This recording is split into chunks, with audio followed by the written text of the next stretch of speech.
मैं अपने leader of opposition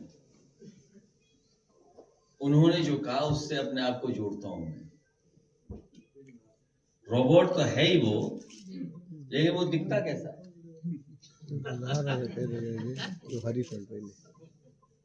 robot तो है वो, लेकिन वो दिखता कैसा है?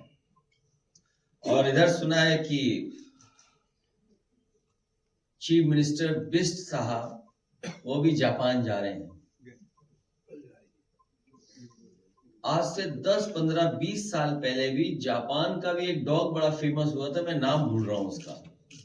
कोई चैट जीपीटी पे देखिए और बताइए कि क्या था। एक इलेक्ट्रॉनिक डॉग बोलते थे, क्या बोलते थे? तो दुनिया में एआई को लेकर के या नई टेक्नोलॉजी को लेकर के, इनोवेशंस को लेकर के, स्टार्टअप जो चीजें हो रही हैं या कंपनीज बन रही हैं, ये हमारी आपकी समस्याओं का समाधान कर रही हैं। जितनी नई समस्याएं होंगी उतनी समाधान के लिए हमें कोई ना कोई रास्ता निकालना पड़ेगा। और एआई का समिट होना, लेकिन मुख्यमंत्री जी तो न जाने कितना आगे हैं हम लोगों से। बोले अब तेल की इकोनॉमी नहीं बची है, अभी नई इकोनॉमी डेवलप होती चली जा रही है, अर्थव्यवस्था डेवलप होने जा रही है। अरे हम उनकी बातों से धोखा खाएंगे क्या? जैसे उनके वस्त्र पहन करके हम लोग धोखा खा रहे हैं। और मैंने कई बार कहा, फिर दोहराता हूं ये बात, हमारी गीता में लिखा है कि माया में रह करके माया से दूर हो, और जो दूसरे का दुख अपना दुख समझे वो है योगी। और गुरु नानक जी ने कहा कि वस्त्र पहनने से और कान छिदाने से कोई योगी नहीं हो सकता। बताइए हमारे समाज के सबसे पूजनीय शंकराचार्य जी के साथ क्या व्यवहार हो रहा है सरकार की तरफ से।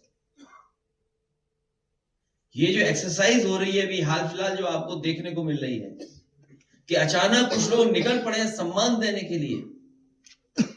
जिस समय शिखा को पकड़ करके अपमानित किया जा रहा था, उस समय ये लोग कहां थे?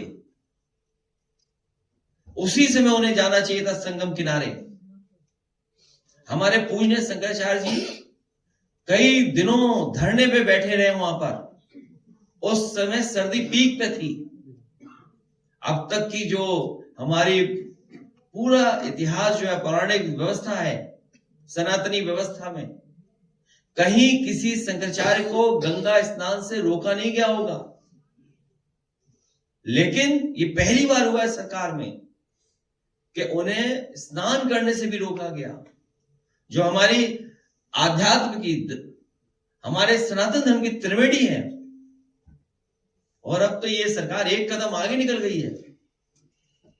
ये लगता है कभी अंधेरे में या रात में फिल्म देखते हैं 20 साल बाद। हर बात इनको 20 साल बाद पता लगती है। हमारा जो एक पैनलिस्ट था, उसकी 20 साल पुरानी घटना, शंकराचार्य जी को बताओ अपमानित करने के लिए कहां से ढूंढ के लाए, किसको ढूंढ के लाए?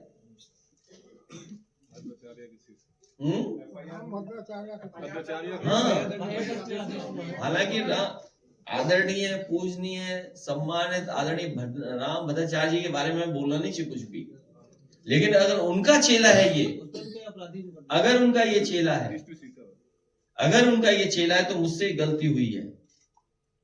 हमने कभी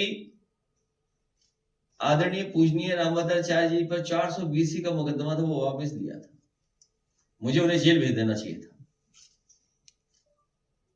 और ये बात गलत हो तो बताइए आप, किसी से पूछ लीजिए आप। हमारे बगल में बैठे भाई साहब।